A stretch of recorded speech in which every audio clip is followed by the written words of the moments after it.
What is the DWA? About 2 years ago, we came together with the Digital Council to design a national plan of action that is coordinated between private sector, industry and government to address digital skills at scale across the country.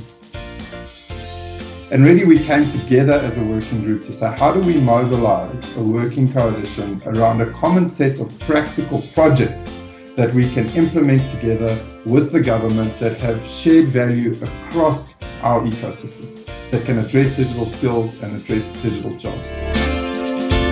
So we work very closely with the presidency, who convened related government partners, partners such as Department of Communications, partners such as Department of Trade, Industry and Competitions, the CETA.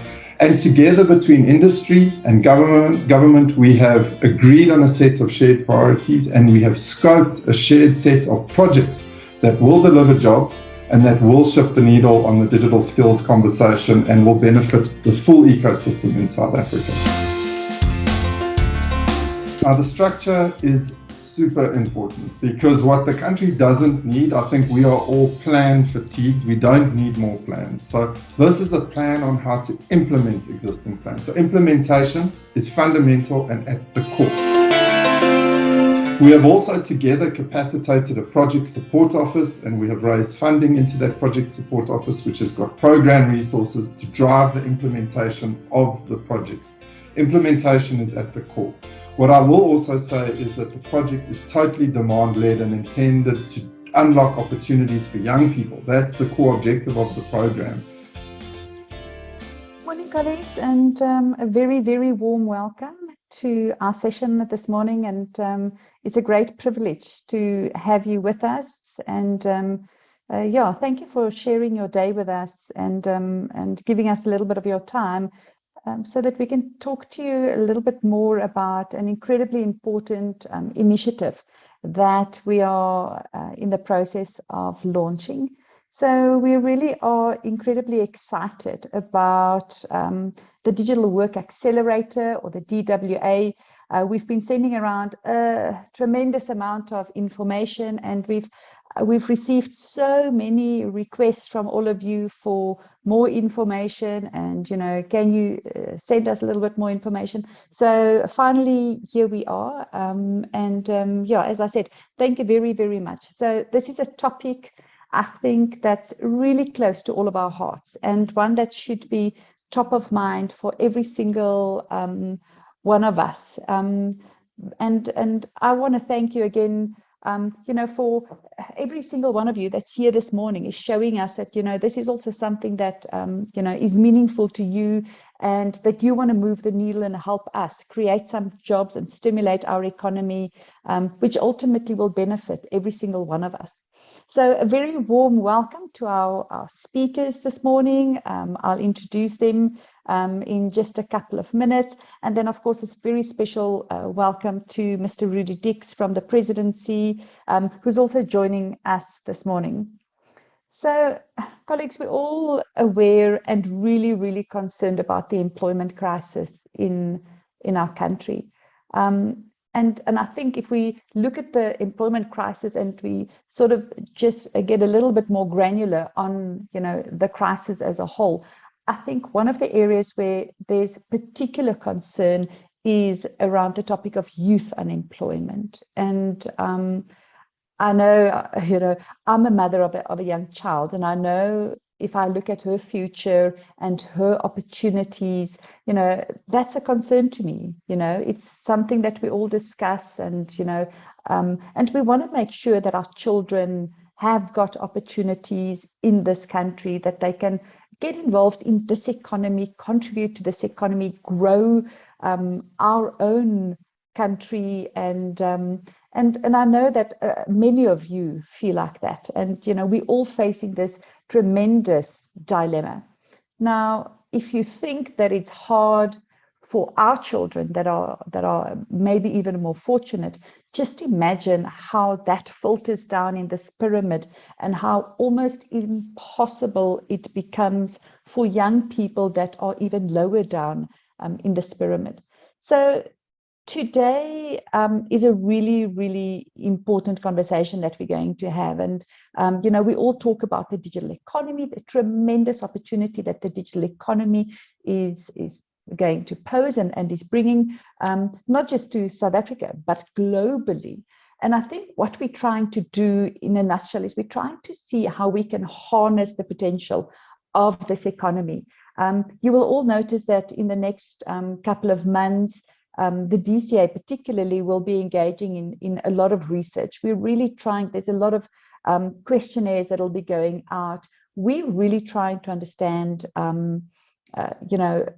where these opportunities are going to come from. Where do we need to focus our efforts? What are the skills that we have to develop? And at the end of the day, all of us benefit from that. And all of us have, get the ultimate benefit when there's adequate skills available, because it means that we can run faster and that we can move our sectors faster. I always reference the fiber industry. 12 years ago, a mere 12 years ago, it didn't exist. The only owner of fiber optic infrastructure at the time was the incumbent, was Telkom. And today we've got this incredibly big sector with really big companies and big names that participate in it. Similarly, the data center environment, it's massive. We've seen a transaction just with Terraco, which is the single biggest transaction in the history of the ICT sector. And we're proud of that, because that's a company that was birthed here, created jobs here. And this is where we want to be today. We really want to, through the work of the DWA, have a look at how do we scale and how do we grow opportunities, what areas do we focus on, and how do we sort of work together and support you by making skills available, and you support the economy through commitments to employment and helping us scale these opportunities. So just to touch at a high level, the DWA is an initiative, and it was co-founded through government, industry, social partners, and really aiming to just unlock this vast potential and create income opportunities and create jobs. And from an industry perspective, we're industry associations like the PESA, the PPGI, or Public-Private Growth Initiative, and we all sort of came together, and of course the Digital Council Africa, to be the founders of this initiative called the DWA. And we've walked a really long journey, that has brought us to this point, and we're really now at this incredibly exciting stage, and this is really where the rubber is going to hit the road. But without further ado, I'm going to introduce some of the speakers today that's going to have a conversation with you about the DWA and discuss what it is, and give you a little bit more information and take you through a more detailed presentation on the DWA.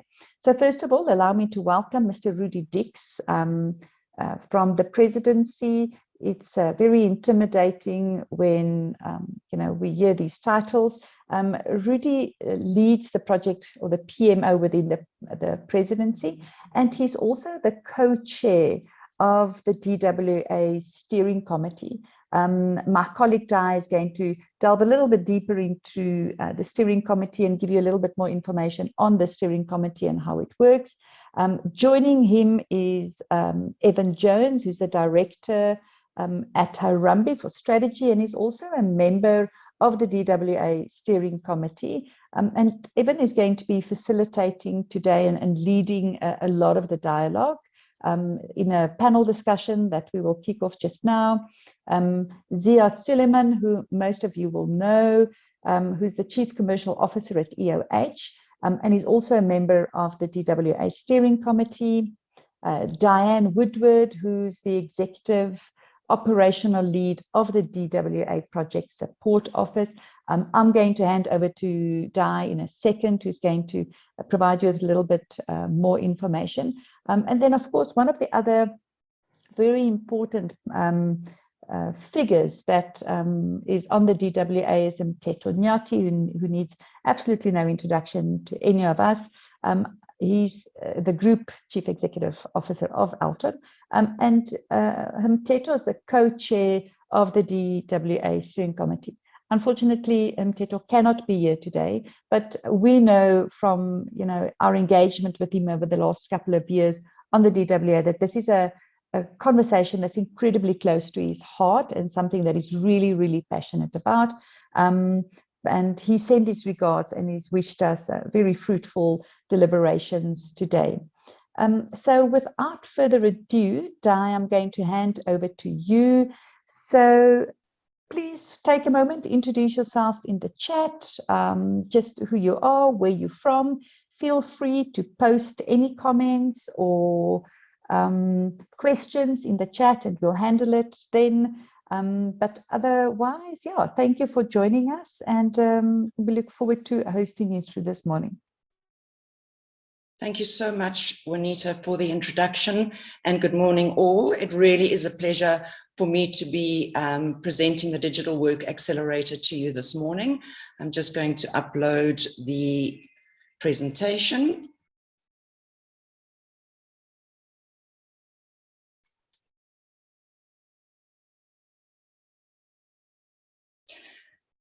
Just to keep you focused on what is the most important, and that's the Digital Work Accelerator. I'm going to turn my camera off so that I can ensure that the bandwidth also remains intact. There we go.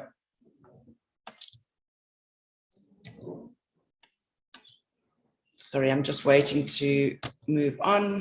Don't know why the screen's not.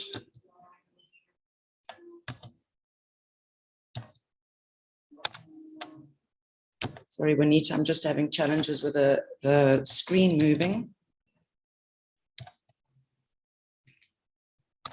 There we go.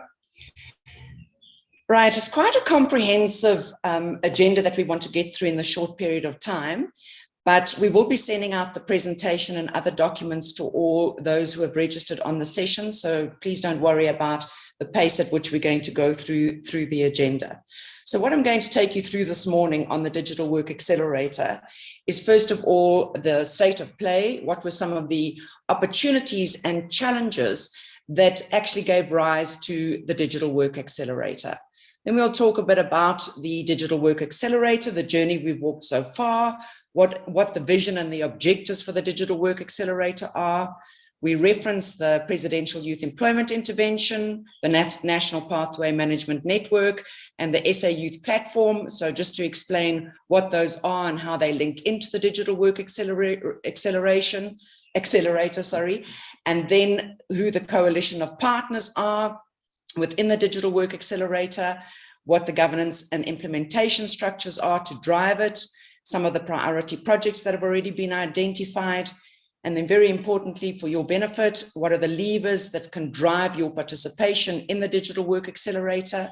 What are the benefits, the charter, the pledge, and then how you can engage with the National Pathway Management and SA Youth.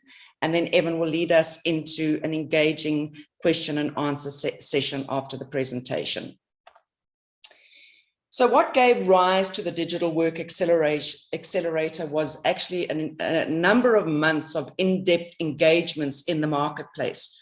So Rumby Youth Employment Accelerator started engaging with many government departments, industries, training providers over a long period of time to understand what the dynamics are in the digital ecosystem.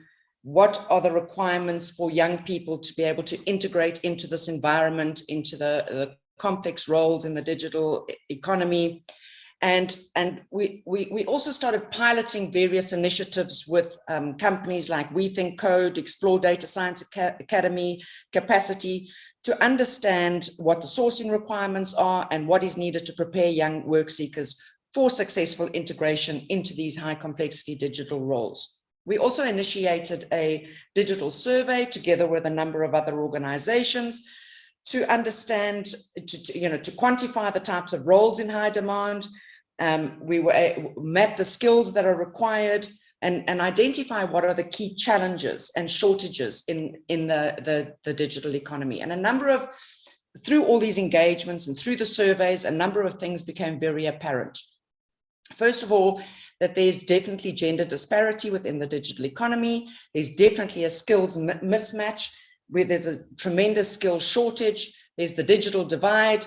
And more importantly, there are latent jobs in the economy. So the demand is there, but we do not have the skills and the supply to be able to fill that. The survey actually showed that there were 66,000 digital and ICT vacancies, of which at least 44,000 of those were at an entry-level role. So the demand is there.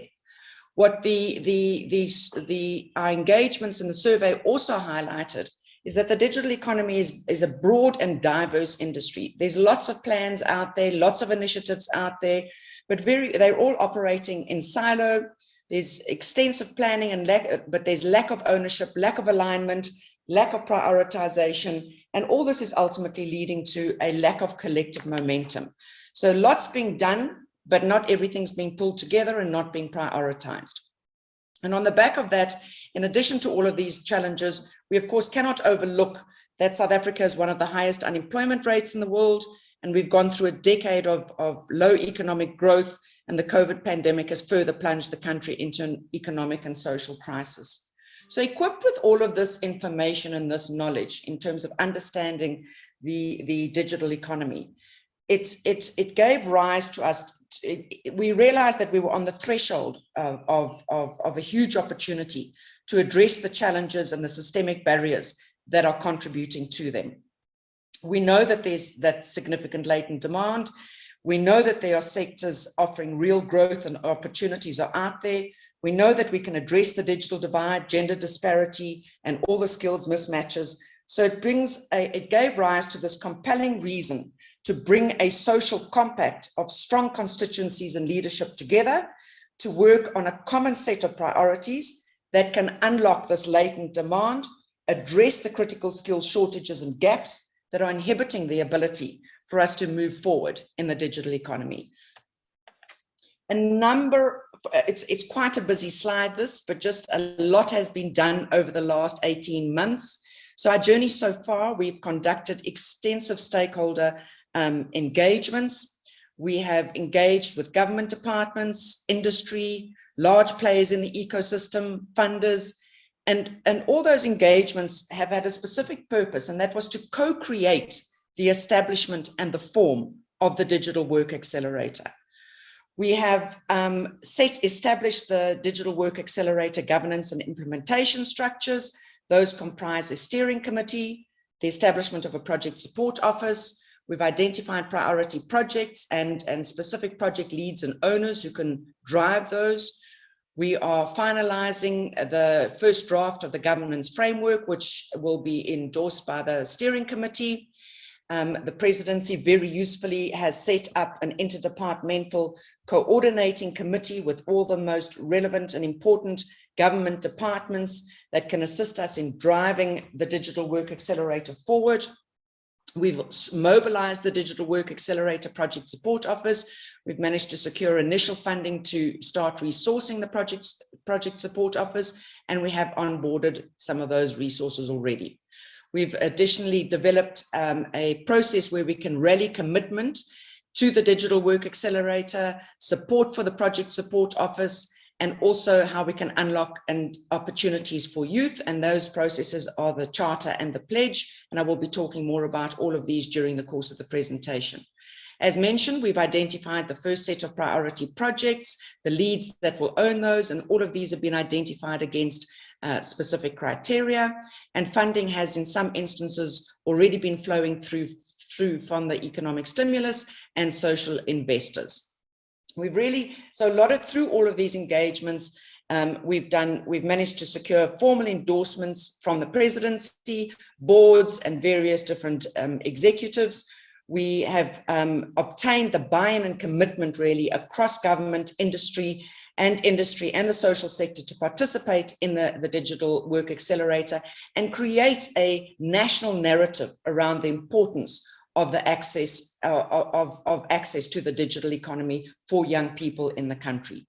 So lots of engagements with our delivery partners, which you can see the logos at the bottom, a co-creation process, and this has taken time.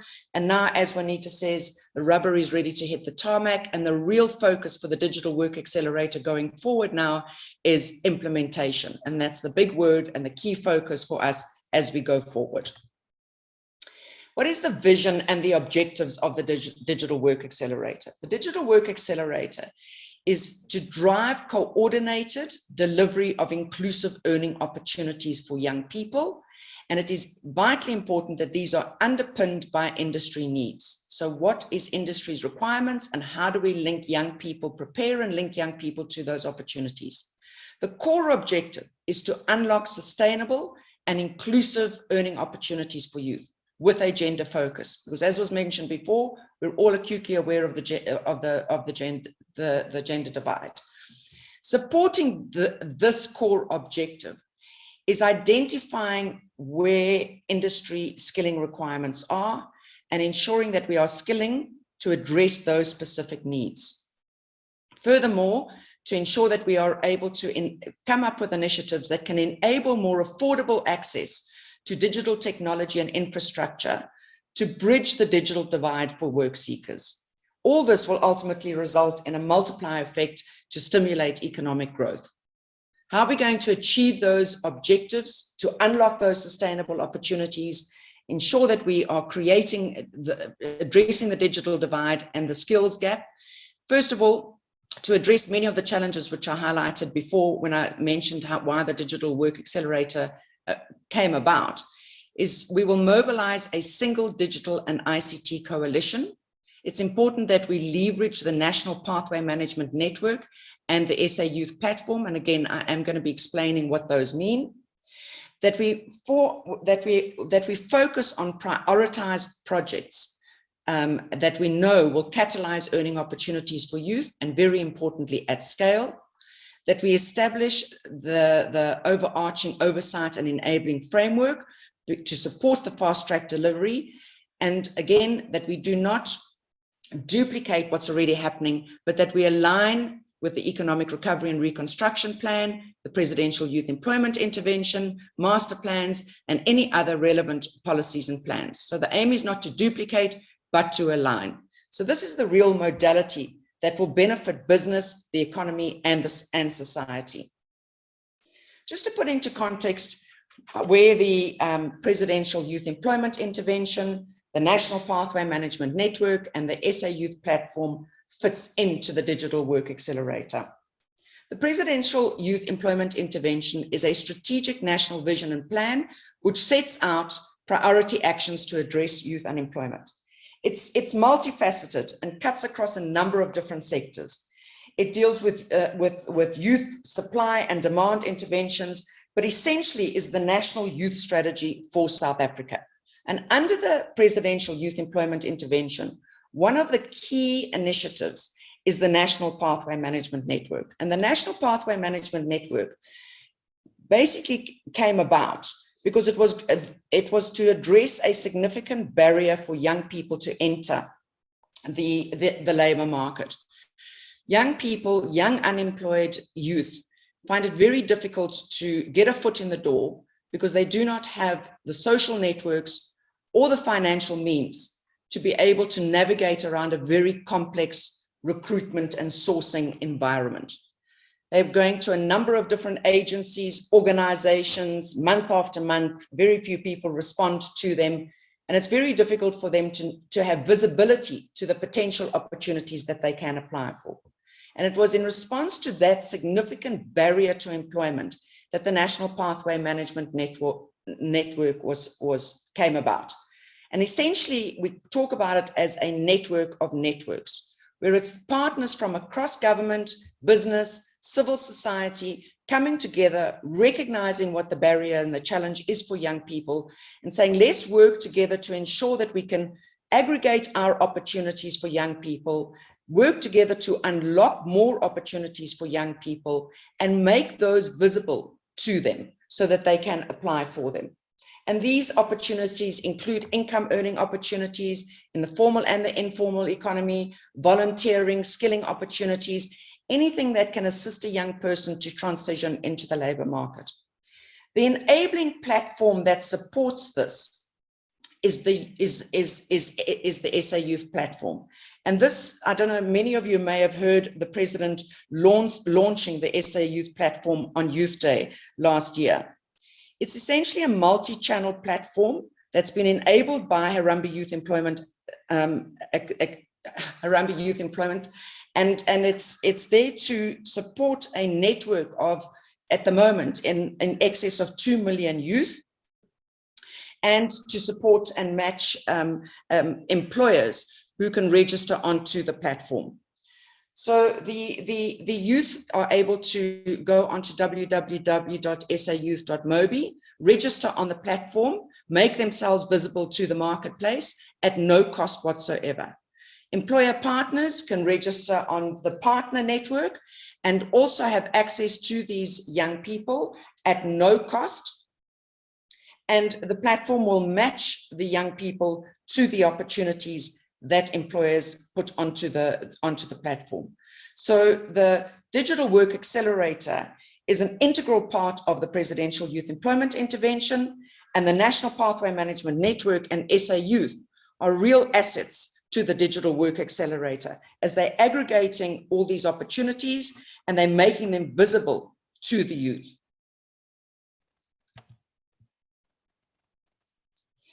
As mentioned before, we need to mobilize a single coalition of partners around the Digital Work Accelerator to break the silos, align on the priorities, and enable collective momentum. We've built a social compact consisting of 2 coalitions, industry representatives, which are through constituencies, and government representatives. If you have a look at the logos that are there under the industry constituencies, these are just a snapshot sample of all of the members. So they represent most of the top technology, ICT, digital, and global business services organizations. And it certainly is a non-exhaustive list, and we continue to grow the partnerships there. The partners at the top, the BPESA, the Harambees, the Digital Council, Public-Private Growth Initiative, those were the partners that have assisted us to co-create the Digital Work Accelerator. What government has done really well and has been most beneficial to the Digital Work Accelerator is to bring together a number of key government departments and entities that interface with youth, employment, and skilling initiatives. The Project Management Office in the Presidency convened the Interdepartmental Coordinating Committee with representatives from those departments and organizations that you can see listed there. Across all of these departments, they've developed a common digital strategy and a common set of priorities. We've established a great meeting rhythm with both the industry coalition and the government coalition so that we can drive a real recipe for success and collaboration. So through this social compact, we can stay focused, we can stay aligned, we can keep momentum going, we can drive implementation, and we can create the linkages that are required to unlock the opportunities, unblock the barriers, and drive the critical interventions that are going to stimulate job opportunities for youth. The governance framework has been established. So the actual documented governance framework is in draft format and will be presented to the steering committee. The steering committee is convening its first meeting next week, Friday, the 28th of January. So governance framework will drive the process. This implementation and governance structure has intentionally been set up to be incredibly simple so that it can drive, it's not complex, so that it can drive implementation. A charter has been developed which really gets people to commit to the intent of the Digital Work Accelerator. And then there are 2 tiers to the implementation structure. The first tier is the steering committee. All the steering committee members have been appointed. And as Juanita mentioned at the start, Rudy and Mteto are the co-chairs of the steering committee. And I'm going to show you later on the composition or the constitution of the steering committee. The second tier is really to drive the implementation of the priority projects. And the priority projects have been divided or clustered into 3 areas. First, which are the priority projects that are going to unlock earning opportunities immediately for young people? The second tier is what are the skilling the projects that are going to drive skilling opportunities for young people, but very importantly, skilling for earning. So it's not just skilling for the sake of skilling, but which are the opportunities that are going to close those skilling gaps and ultimately lead to earning opportunities for young people. And then which are the priority projects that can enable digital access for young work seekers? Each one of the projects under each one of those clusters will have a project lead and will identify their own working teams. And I just given an example at the bottom of one of the projects under each one of those clusters. To ensure that implementation is going to be successful, we have established a project support office under the Digital Work Accelerator. The project support office will support the steering committee and every single one of the project principals or the project leads. We engage through the project support office on a regular basis with industry and social sector partners, both the project leads and potential opportunity holders. And what I mean by that are organizations that may have opportunities for young people. We engage regularly with the Presidency Project Management Office and the Interdepartmental Coordinating Committee. So a structure that has been set up as a working structure, not so much a governance structure, so that we can drive implementation, which is absolutely key. The steering committee consists of both government and industry representatives, a representative from the social sector, and also an independent, co-chaired by Rudy Dix and Mteto Nyati. And as you can see from the constitution of the steering committee, very senior representatives that are going to really be able to assist us in promoting the objectives of the Digital Work Accelerator, formulating the strategic objectives and outcomes for the Digital Work Accelerator, and provide the strategic oversight, governance, and support that we will require. The priority projects that have been selected, and again, I say these are the initial priority projects, it's not an exhaustive list, were selected based on specific criteria. And the first criteria is, are these projects that can deliver opportunities for youth at scale? Second of all, can they be implemented in the short to medium term? Thirdly, can they drive inclusive hiring opportunities through the National Pathway Management and the SA Youth Platform for unemployed youth in our country? Fourthly, are these projects sustainable? Do they meet industry-specific needs? Are they feasible? And is there evidence that can support that? And lastly, very importantly, are there owners and sponsors that can be appointed to each one of those projects to drive the implementation? So we use these high-level criteria to identify priority areas or priority activities and then priority projects. The Interdepartmental Coordinating Committee identified 5 core areas of priority.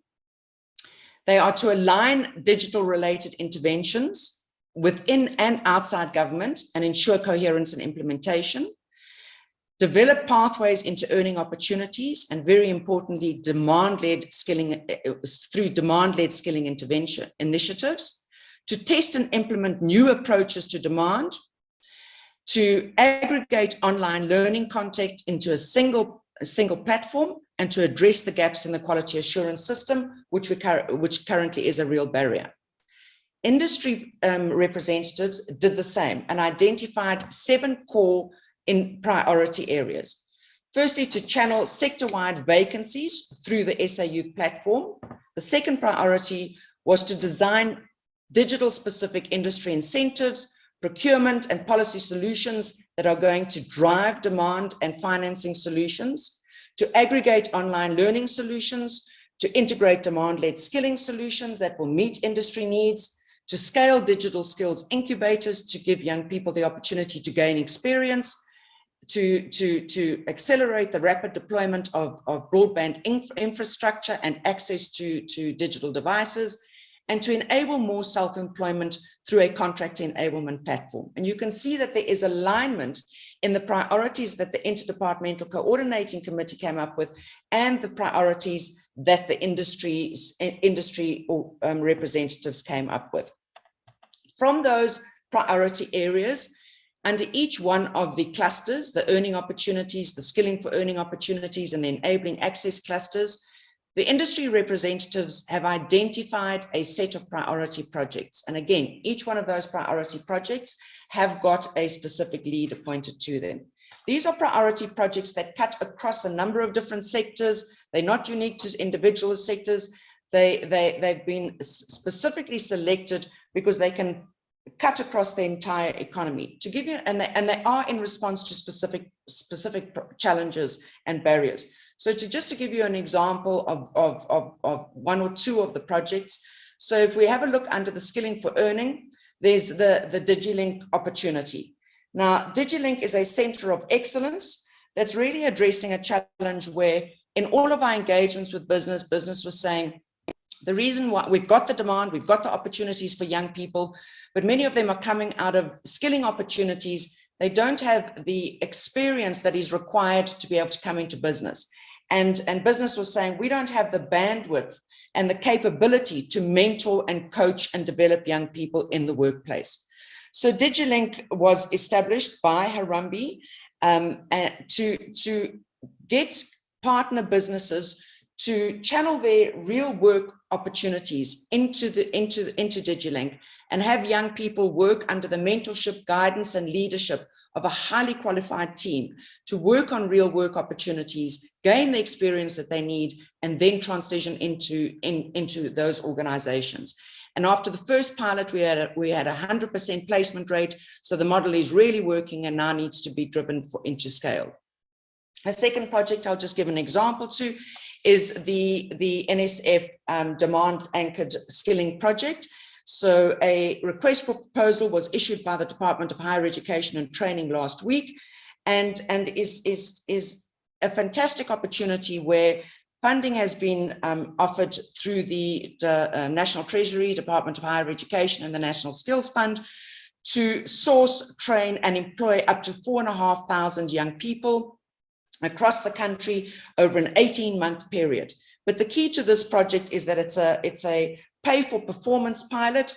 So the investment, the financial investment, is only paid out if those skilling opportunities are linked to real job opportunities. So again, shifting the marketplace where we're not just training for the sake of training, but we're taking investment, investing in skilling opportunities where there are real job opportunities waiting at the end of the skilling of the training period.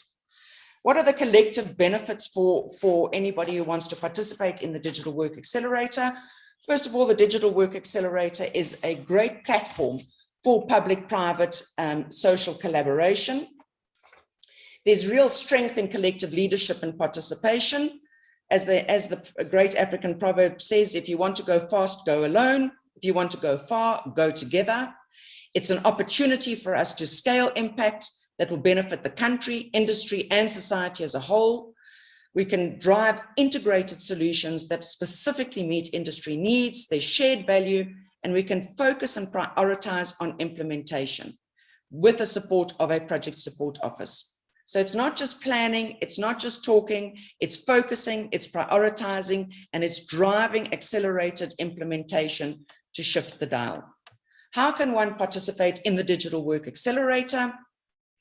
To participate in the SA Youth platform, we encourage businesses to register as partners. And as I say, the presentation will go out, so these links will be there. And we encourage partners to also, as they come into contact with young people, encourage youth to register on the sayouth.mobi platform. If they're not visible and they're not in a network, they can't have access to those opportunities. Second way for businesses to engage with the Digital Work Accelerator is if you're interested in the outcomes of any specific projects, to ask the question, how can I participate and add value in these projects? This value will cut across the digital economy, the broader industry, meet those specific criteria, and any new projects will be approved by the SteerCo. If you are interested, we request that you send us an email on the digital work dwa@arambi.co.za. We will also be sending out a pledge, and the pledge process enables partners to pledge in 4 areas. Firstly, if you've got any earning opportunities for young people, we'd like to know about what those earning opportunities are so that we can link them into the SA Youth platform. Also, if there are any skilling for earning opportunities where there is demand at the end of those skilling opportunities, again, so that we can link them into the SA Youth platform and give visibility to those opportunities to young people. The Project Support Office is going to be critical to drive implementation and success of the Digital Work Accelerator. So we do need to build the people resources capacity within the Project Support Office so that organizations can pledge seconding people resources into the Project Support Office and or to pledge funding to build the Project Support Office. This is a non-legally binding pledge. We will send it out with a presentation, and it can be accessed electronically on the link above. Any concerns around the pledge, any interest in the pledge, you can again email us on dwa@arambi.co.za. The Charter is documenting the spirit, intent, and commitment of government, industry, and social partners to collaboratively drive and support a focused hiring initiative for entry-level needs in the digital and ICT economy. It highlights most of what I've covered in the presentation this morning, the steering committee, how the Project Support Office will engage, how the pledge and the charter process works. And again, this is also a non-legally binding document, really committing your signing up to being a part of the Digital Work Accelerator and being committed to playing a part in the success of the Digital Work Accelerator.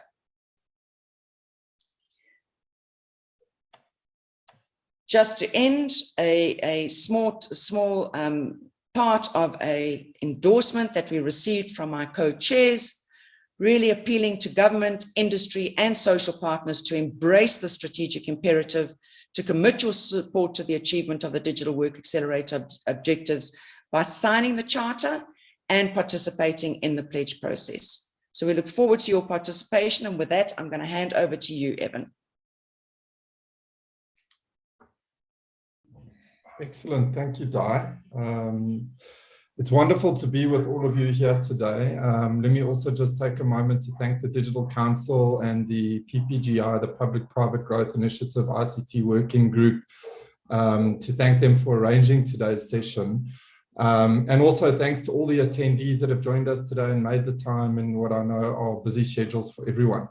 I must say it's actually quite surreal for me to sit here and address all of you today. I can recall very fondly nearly 2 years ago sitting with the leadership of Public-Private Growth Initiative, Business Process Enabling South Africa, Digital Council, members of Arambi, and of course the presidency. And we sat down nearly 2 years ago to talk about digital jobs and digital skills and what's needed for the country. And we unanimously agreed on a number of things.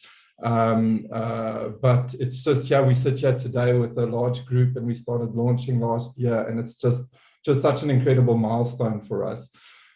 You know, as industry and government, we unanimously agreed really on 3 things. I mean, firstly, we agreed that digital jobs and digital skills were absolutely vital for the growth and the sustainability of our entire economy. I mean, this cuts across our entire economy. Secondly, we agreed that what was needed was really a coordinated approach to implementation. We all understood the plans, we all understand the priorities. Those projects are not new concepts to many of us. And really what we agreed was a common plan of action is what was needed amongst industry and government. And thirdly, what should be absolutely clear to all of us, that when we get this right, not if we get this right, when we get this right, hundreds of thousands of unemployed people and young people will benefit from this collective effort and collective implementation. And that is really our true north and our true objective of what we're looking to get out from today. And so I am joined today by 2 individuals who I've had the huge pleasure of working with over these years, working alongside with, co-creating with, and shaping and designing this plan. Firstly, I'm joined by Mr. Rudy Dix, who Juanita did a wonderful introduction of as the head of the PMO in the presidency. Rudy, as you've heard, also co-chairs the steering committee. And I just want to also thank Rudy and some of Rudy's team who I know are on the call with us today, just for the remarkable role you've played in helping us coordinate this plan, design this plan across government structures. It wouldn't have been possible without you. We are also joined by Mr. Ziad Sulman, who has a number of roles, which has served us incredibly well. He's the chair of the PPGI ICT Working Group. He's also the chair of the Digital Working Group in BRICS. He's a member of the Digital Work Accelerator, and his full-time day job, amongst all of those tremendous responsibilities, is the Chief Commercial Officer at EOH. And again, I have fond memories of sitting in Ziad's office nearly 2 years ago saying, how do we build a common plan of action? Because that's really what is needed today. And just to introduce myself, I'm Evan Jones. I'm the Group Strategy Director at Arambi Youth Employment Accelerator. I'm also a board member of Business Process Enabling South Africa and a member of the steering committee of the Digital Work Accelerator. Before I get started, I'm going to just make sure Ziad and Rudy's cameras are on. I just want to prompt you to start thinking about questions. We have a session on Q&A after the panel interview. I've already started to note some of the excellent questions that have started coming through in the chat, but please post them either in the chat or in the Q&A function, and I'll certainly be fielding these to various members that have joined us today. So I think with that, I'd like to welcome Rudy and Ziad. And just to say to both of you, isn't today just such an excellent milestone? I can't tell you how pleased I am to have an opportunity to have a conversation with the two of you today after the road we've walked. So let me just kick off by saying, maybe first to Rudy, how are you feeling about today? It's amazing. I mean, you guys have pulled this thing together, and as you're right, we've started. Look, Arambi has started this journey 10 years ago, and in the last 2 years, we've seen an amazing pace, scale, partnerships coming together. I think that your previous 8 years have laid that basis for, and that kind of partnership that we've developed, which is not easy to do, and Ziad knows that also, it's not easy to do between the private and the public sector, is a result of this amazing digital work accelerator process that, we're able to cooperate and work together and set common sets of objectives. So I'm absolutely excited about this. So all the things I've been telling you, I want to give a little bit more time of my work to ensure that this is a success. And of course, the most important part is, can we replicate this, right? So that's the exciting part. If we replicate this, guys, then we are halfway across dealing with our employment challenges. Excellent. And Ziad, how are you feeling? I know I'm not on the questions yet. I just want to get a sense of your energy. Yeah, look, it's tremendous. It's such a fantastic achievement. I echo the sentiments of Rudy. I think it's amazing, exciting, optimistic. I think it's really what the country needs, right? We do need these energizing moments, but it comes down back to the points that Dai made and you made, which is all around implementation. I think as leaders, we have a tremendous responsibility to utilize, the opportunity that our country has, and then to Rudy's words, to scale it and to replicate it, because that responsibility means a meaningful future for our youth and for our country. Excellent, Ziad. So Dai's done a remarkable job of really diving into the detail of the program scope, the steering committee, the governance implementation structures, and hopefully our attendees today got a good sense of the detail.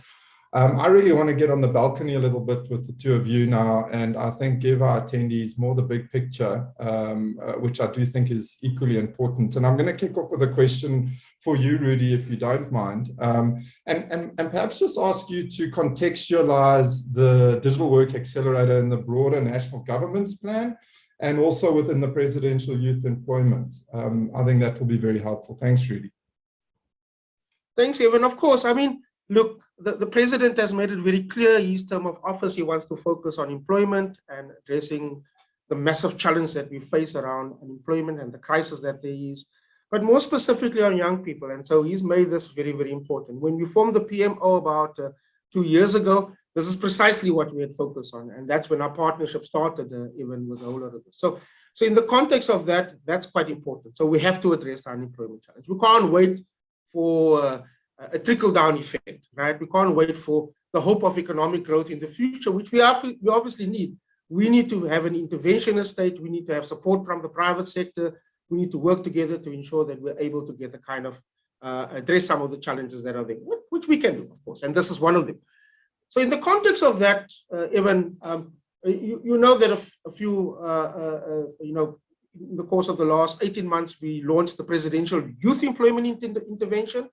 And the Presidential Youth Employment Intervention has a number of pillars, so to speak, around what we're trying to do. Demand skills training is demand-led skills training is quite an important area.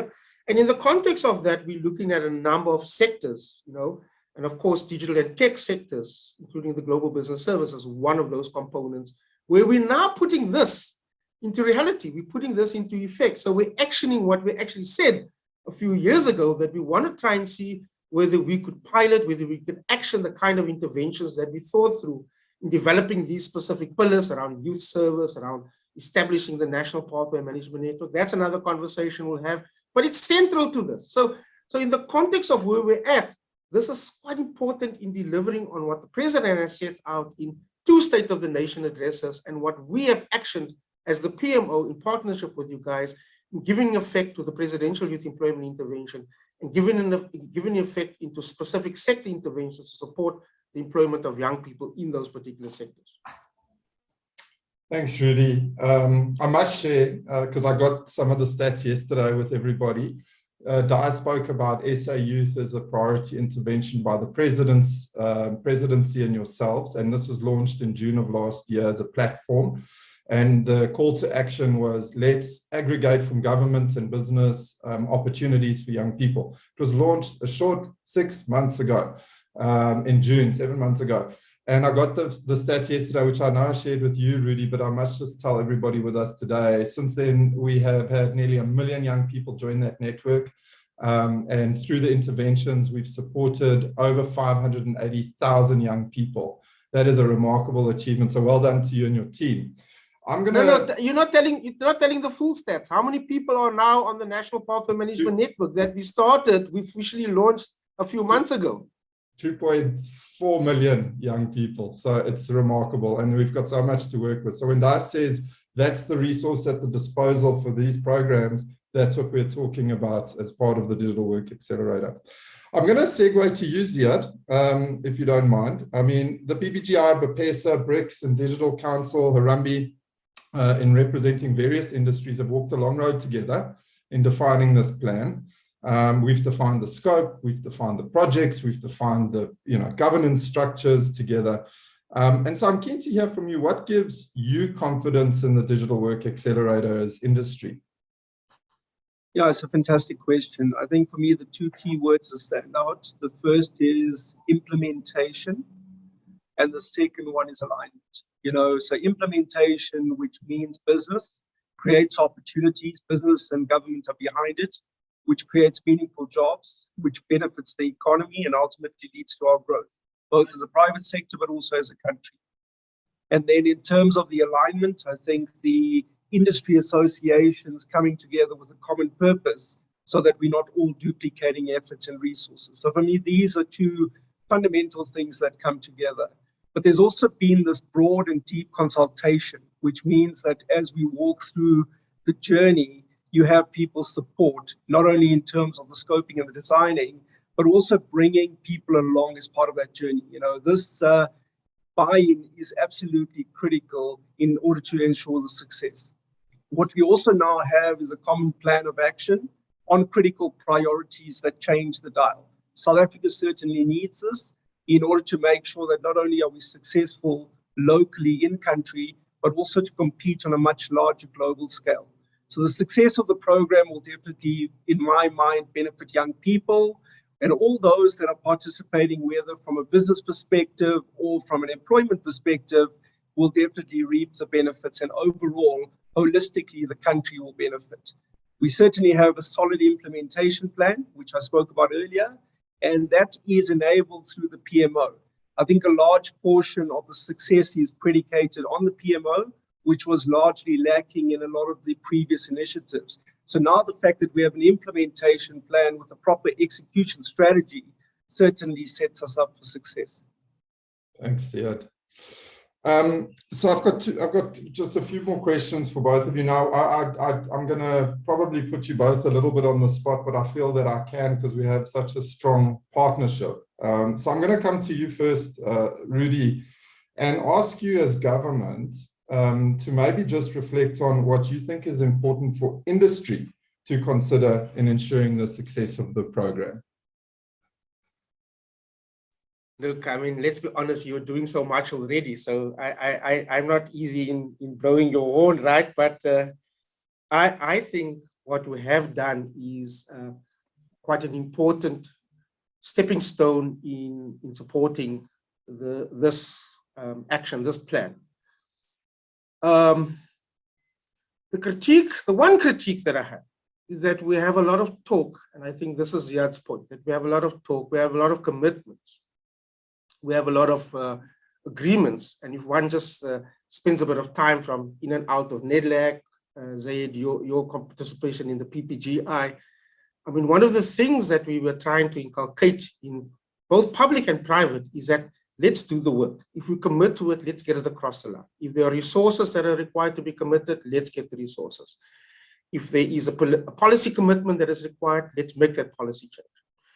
And I think this is an ideal opportunity and in a sense a critique to the business colleagues that we have to make this work. We have to make the correct policy changes. We have to make the correct structural changes from a government point of view.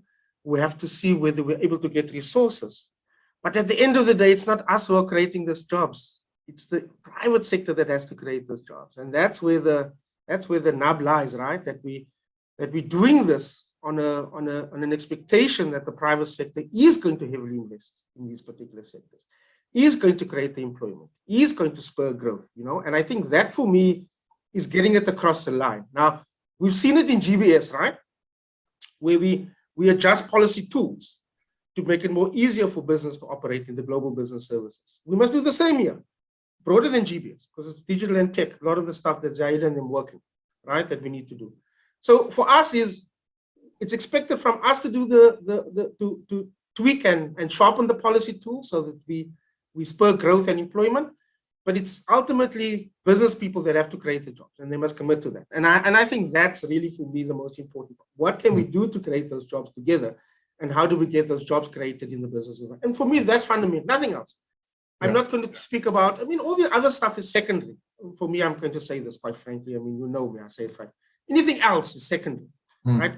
For me, the most important part is how do we get young people into earning? What's our slogan? Our slogan is from learning to earning. So for me, primarily is how do we get that earning for young people? And that's what we need to focus on. No, that's absolutely right, Rudy. And I just want to give two very tangible examples to describe what you've just suggested is, you know, certainly through the stimulus, through the formation of this program, you know, what government has just been so helpful in enabling. There's two projects. I mean, one, there's a project that's come through the stimulus on demand-led skilling. And so there's close to 200 million Rand there that you've made available, 100 million Rand through the stimulus and a National Skills Fund, another 100 million Rand to enable 4,500 opportunities in the industry. And you've helpfully put those resources on, but you've said to industry, come on, put the demand and the opportunities and those sorts of things on the table. And there's another very good example, because I see there's a few questions around fiber and access. And again, another stimulus project that you've led, Rudy, is the Mass Broadband Fund, which is intended to stimulate fiber deployment into areas that need it most. And that will result in economic benefit for the industry, but also your expectation is jobs. So I just wanted to give like two very real projects to support what you're saying. Ziad, I'm going to flip the question to you now.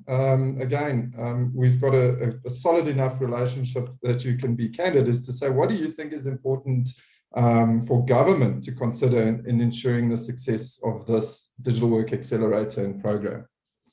Yeah, thanks, Eben. For me, true partnership, right? If we are going to work together as a team, that's public sector and private sector, to stimulate the economy, it's got to be a true participation and a true partnership. So Rudy's alluded to a lot of the things that the private sector needs, which is the right policies, the right structures, the right incentives, the right creation of a domain that's attractive to South Africa. So, when you go out and look for work, not only in South Africa, but beyond borders, creating that environment that makes it attractive for people to bring work to South Africa. And that partnership really is the catapult in order to have a successful outcome. So I would think, continued support by national government, and I will say continued, because I think there's been a great impetus, by the national government to really support a lot of the initiatives. And you guys have spoken to some of those areas already. The continued coordinating of, I think, some of the structures, setting up in the IDCC, the continued prioritization of this as a program. I think the discussion, the implementation, the engagement around challenges and finding practical solutions is critical, because we are living in a dynamic society. Today's challenge is not necessarily tomorrow's, and today's opportunity is not necessarily tomorrow's. So we have to be dynamic, and we have to make sure that we are agile in solutioning. So I think the reciprocal commitment from both the public sector and the private sector in the true spirit of partnership is what sets this up for success. But beyond that, I can tell you that I've been speaking to a number of C-level execs in the commercial world, and many of them are excited. So earlier when Dai spoke about the pledge and the charters, I do think there's a true commitment from true South Africans to support this. And really now it's about getting down to what is the actual need, what do they really want to stimulate their businesses, and to give us that feedback. And I think that feedback, complements a lot of the research that's already been done. So when we talk ICT, a lot of the time we talk about data and fact-driven decision making. We've done that piece of work, right? We know what the areas of success are and what areas of stimulus are needed. Now it's really matching, private sector, public sector demand, matching those opportunities, and then through the initiatives, getting young people, in order to be skilled up to match those demands. So yeah, I'm really excited. I think we have the right ingredients. It's about pulling it all together. Thanks, Ziad. You mentioned something that I just want to double click on, because I think it's an important point. Dai presented the charter and the pledge process, and I know business and industry have been great at driving that, and we've started to get a number of pledges in and charters in.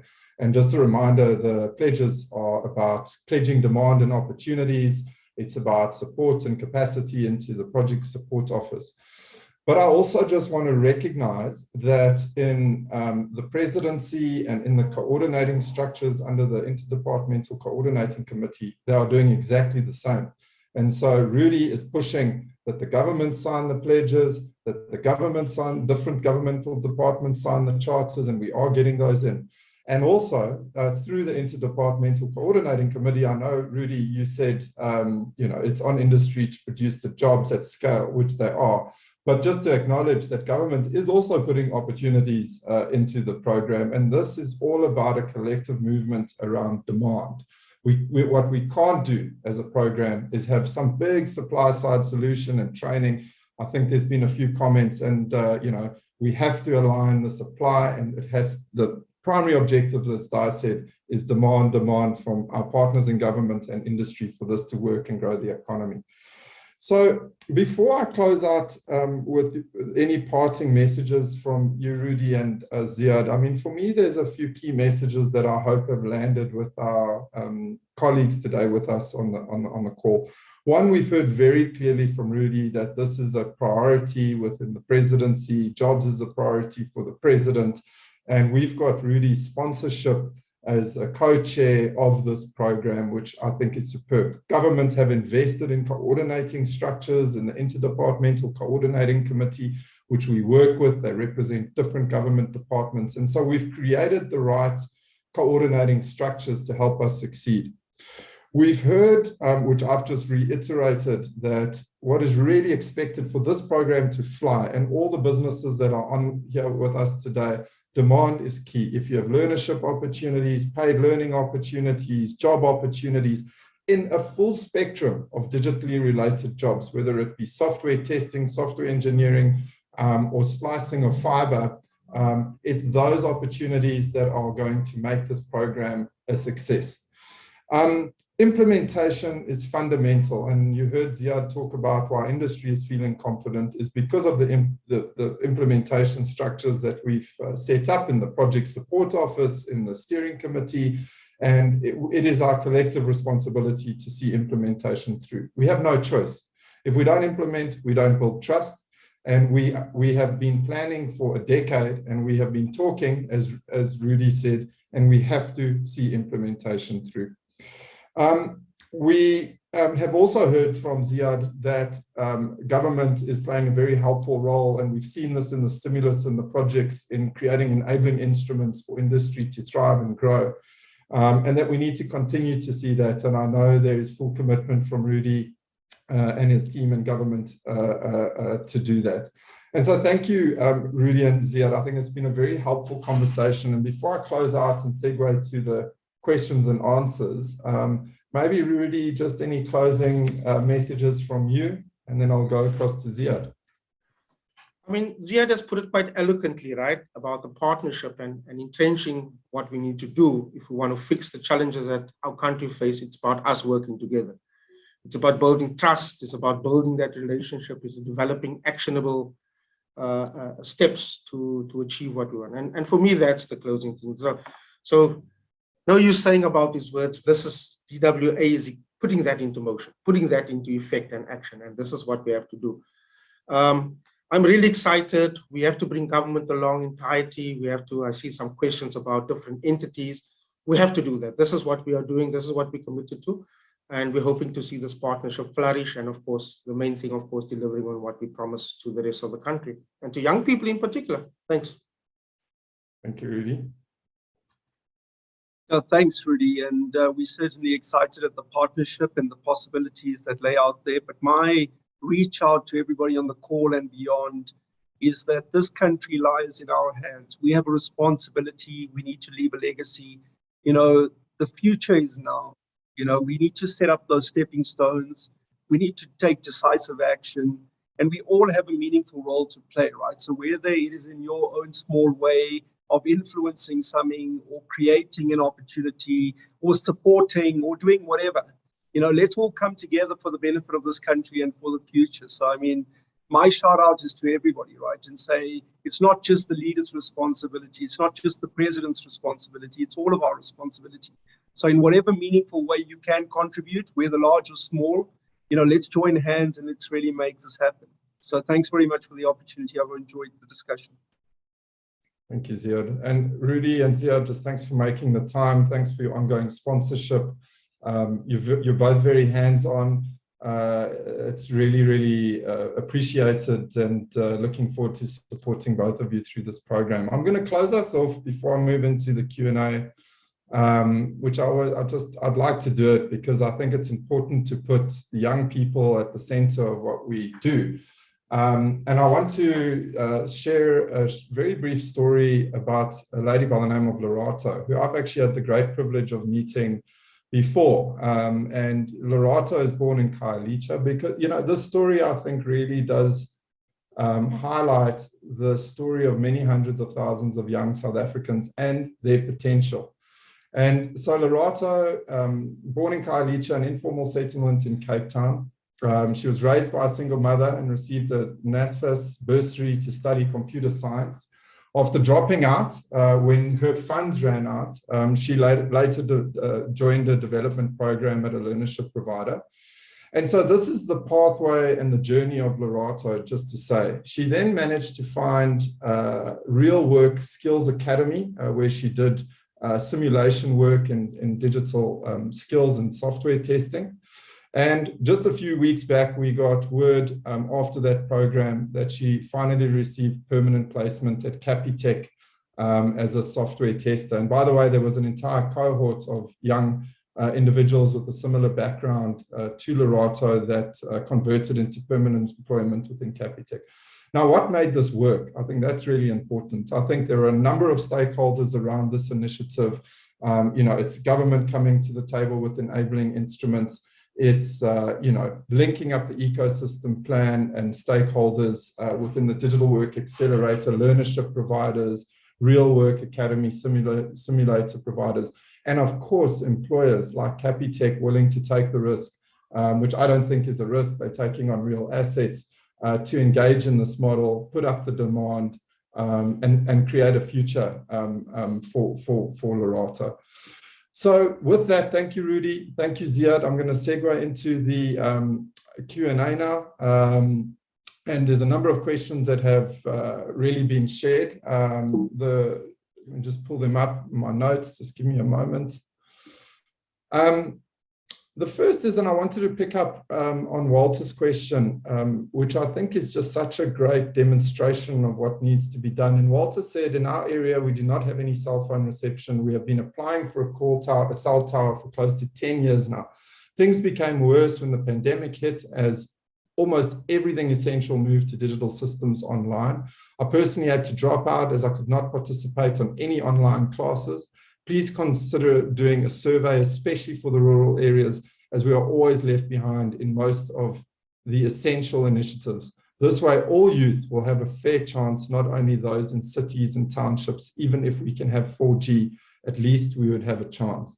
I mean, Walter, unfortunately, I can't bring you onto camera or your audio because we're running a webinar, but your story is, I just think, so apt for what this initiative is really about.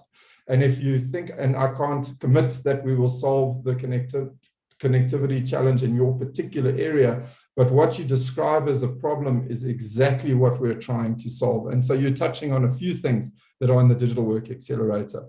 The first is fiber deployment into townships. And there are a number of projects that have been scoped. For example, the Mass Broadband Fund, the rapid deployment of fiber, and there are working groups with government and industry to prioritize this. Also, you heard me talk to Rudy about the Mass Broadband Fund, and really this is a budget that has been allocated by government to incentivize the private sector to put fiber into townships. And that's all part of the scope of the Digital Work Accelerator. There is also another project within the Digital Work Accelerator called the Future Skills Platform. And so you talk about online learning and having to drop out and the cost of data or connectivity. And really what the industry is doing is compacting around future skills, online learning. And certainly we want to make every effort to make that free and at least accessible to many hundreds of thousands of young people. So I think your question is absolutely spot on. Bambata also raised, I think, a very apt question, which I'll also address. She said, I wanted to raise the issue of skills, workplace-based skills. In the past, it was part of the role of the employer to train staff. Why should government be trying to prescribe skills that they know they need? I think, again, exactly the question that the Digital Work Accelerator looks to address. And so one of the projects which is also live is something called demand-led skilling. And again, to enforce what Rudy had to say, government's playing an enabling role, and really through the stimulus, they have made a budget available. In fact, the RFP was released just a few weeks back and is busy being evaluated. But really saying, we will provide the skills funding for the skills that industry needs. It's called demand-led skilling. And if you source from SA Youth, and if you close a gap for excluded youth to the skills that you need, we will make this funding available to you through the industry and through the industry associations. And the intention behind the design of that financial instrument is to address exactly what you're talking about. And this is a pilot, and not to speak on behalf of Rudy, but I know the intention when this pilot is successful within the digital and global business services space will be replicated into other parts of the economy.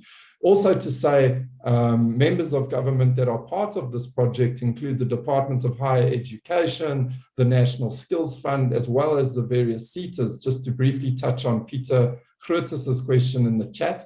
And so it's really intended in terms of its scope to do exactly that. I want to just kick over to the Q&A, and from George, there's been a couple of really good questions as well. You asked also for rapid broadband infrastructure deployment, what is the steering committee's views on how this can be stimulated and driven?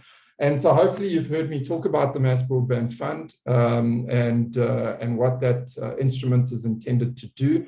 It was announced as part of the stimulus. What I will say is there's not a lot of public knowledge around this yet, because between the Development Bank of South Africa and the Department of Communications and Digital Technologies and industry, there's a tremendous amount of design work going on in the background, but I'm sure you can look forward to more news on that. In terms of the question around device refurbishment, you've asked for more details. Digital Council are playing a very lead role in this, so I'll leave that as an action to the Digital Council. There's a great question by Itayi, which she's unfortunately dropped off, but she's asked the question around reporting and tracking, and can we track the amount of opportunities that have been generated? Has it resulted in employment? And again, I think just such a fantastic question, and just to say yes, yes, and yes.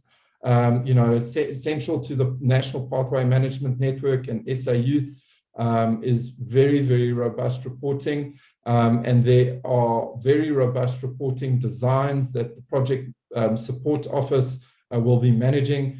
And of course, the steering committee and the project leads will be receiving frequent reports against the performance of these programs, and importantly, earning opportunities for young people. What you may have noticed we didn't talk about today are targets and targets that we've set ourselves as a program. But rest assured, the steering committee, one of the first tasks it has when it convenes later this month, and certainly in this quarter, is to set very ambitious and bold targets, because we're making big investments as leaders, as industry, as government in the success of this program, and we need to be able to measure that. And lastly, there is a question from Peter around ICASA, USASA, and the SETAs. I just want to, as a principle, say that the participating organizations in this program that were presented by Dai earlier today is not an exhaustive list, and our intention is absolutely to crowd in stakeholders such as these, but also on business side, organized business and BUSA, Business Unity South Africa, BASA. I know we're joined by members of SATION who are with us in the audience today to make sure that we have a common plan of action. So certainly some great recommendations. On the SETAs front, absolutely. So within the Interdepartmental Coordinating Committee, the SETAs are absolutely represented and part of the conversation along with the National Skills Fund. So with that, thank you for allowing me to facilitate this segment. I really enjoyed the conversation with Rudy and with Ziad. And thank you for the wonderful questions. I think they really reinforced what the DWA is all about.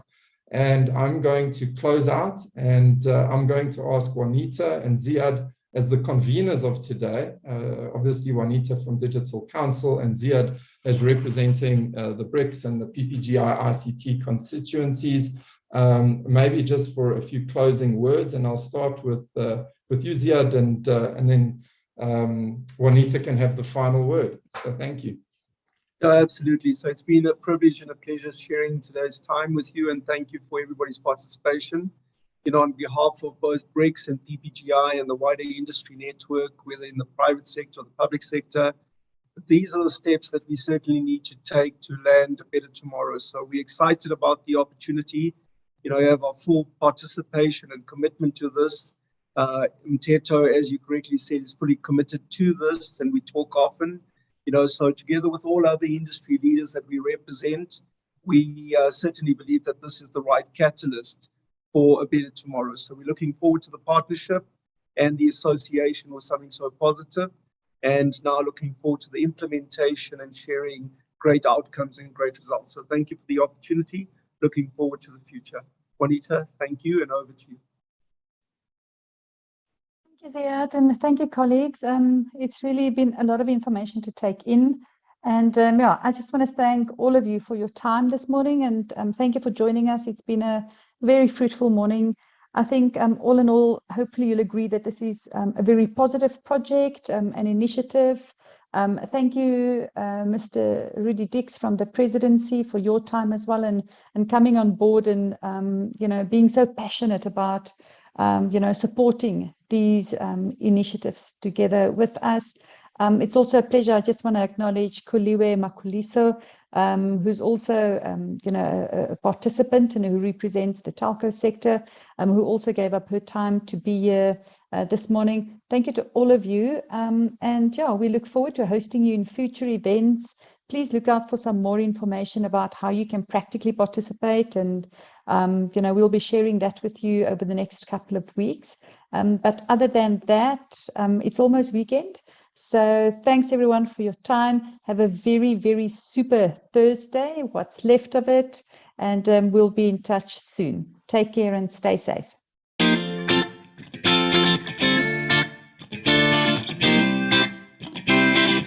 What is the DWA? About 2 years ago, we came together with the Digital Council, to design a national plan of action that is coordinated between private sector, industry and government to address digital skills at scale across the country.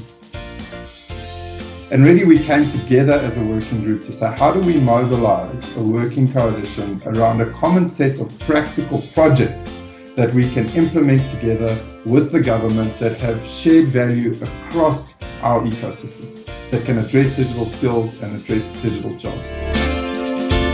So we work very closely with the presidency, who convened related government partners, partners such as Department of Communications, partners such as Department of Trade, Industry and Competitions, the CETA, and together between industry and government, we have agreed on a set of shared priorities, and we have scoped a shared set of projects that will deliver jobs and that will shift the needle on the digital skills conversation and will benefit the full ecosystem in South Africa. Now, the structure is super important, because what the country doesn't need, I think we are all plan fatigued. We don't need more plans. So this is a plan on how to implement existing plans. So implementation is fundamental and at the core. We have also together capacitated a project support office, and we have raised funding into that project support office, which has got program resources to drive the implementation of the projects. Implementation is at the core. What I will also say is that the project is totally demand-led and intended to unlock opportunities for young people. That's the core objective of the program.